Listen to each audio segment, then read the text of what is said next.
Assalamualaikum warahmatullahi wabarakatuh.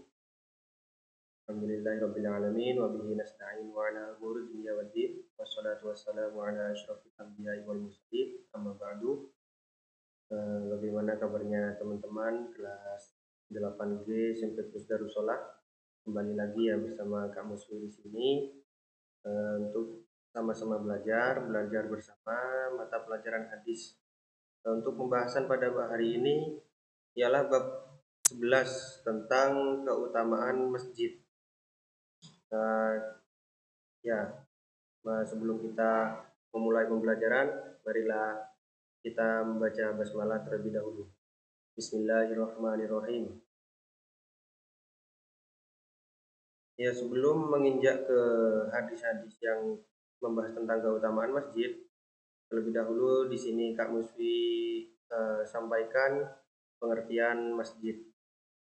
Masjid secara bahasa diambil dari kata sujud atau sajadah.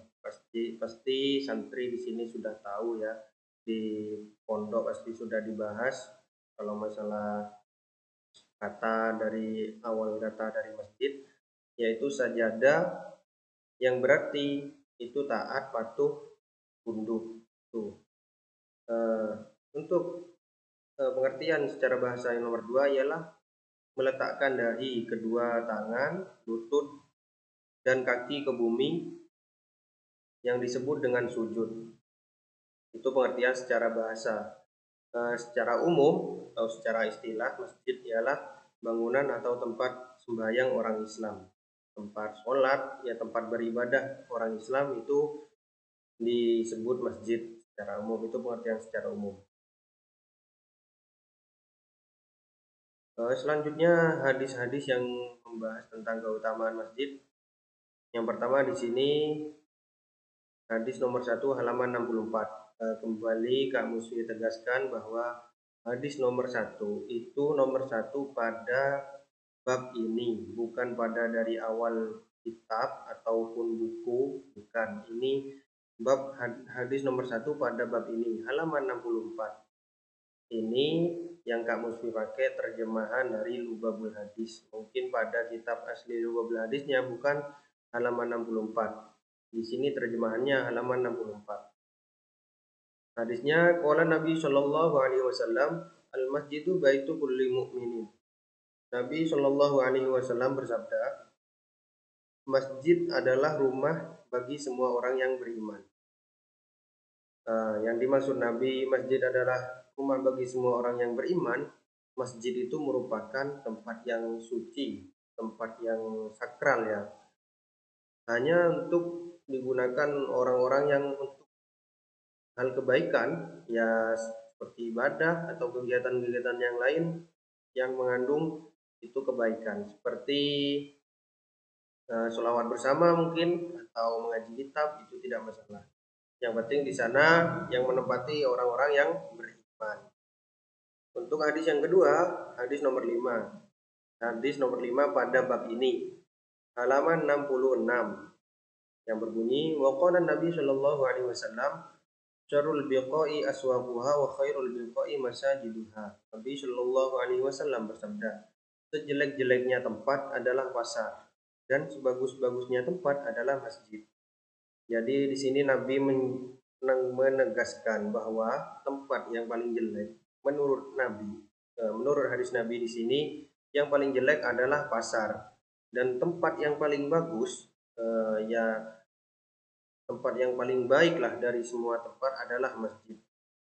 Jadi bisa disimpulkan bahwa kenapa Nabi menyebutkan tempat yang paling bagus adalah masjid, karena kita tahu masjid merupakan tempat beribadah orang Islam, tempat kita beribadah. Hadis yang nomor 3, hadis nomor 10. Hadis nomor 10 pada bab ini, halaman 68. Waqala Nabi Shallallahu alaihi wasallam, la taj'alu masajidakum qatturuqi. Nabi Shallallahu alaihi wasallam bersabda, janganlah kalian menjadikan masjid seperti jalan. Yang dimaksud Nabi, janganlah kalian menjadikan masjid seperti jalan. Jangan kalian membuat gaduh di masjid atau semacam bercanda lah, seperti halnya kalian sedang berada di jalan umum. Kalian berada di jalan umum kan, ya seenaknya, tidak menghormati kalian sedang di mana, tidak memikirkan ada siapa atau risikonya bagaimana. Jangan samakan masjid seperti itu. Kita harus menghormati dan menjaga kebersihan dan kesucian masjid. Di sini keistimewaan masjid, beberapa keistimewaannya yang kamu sampaikan ya.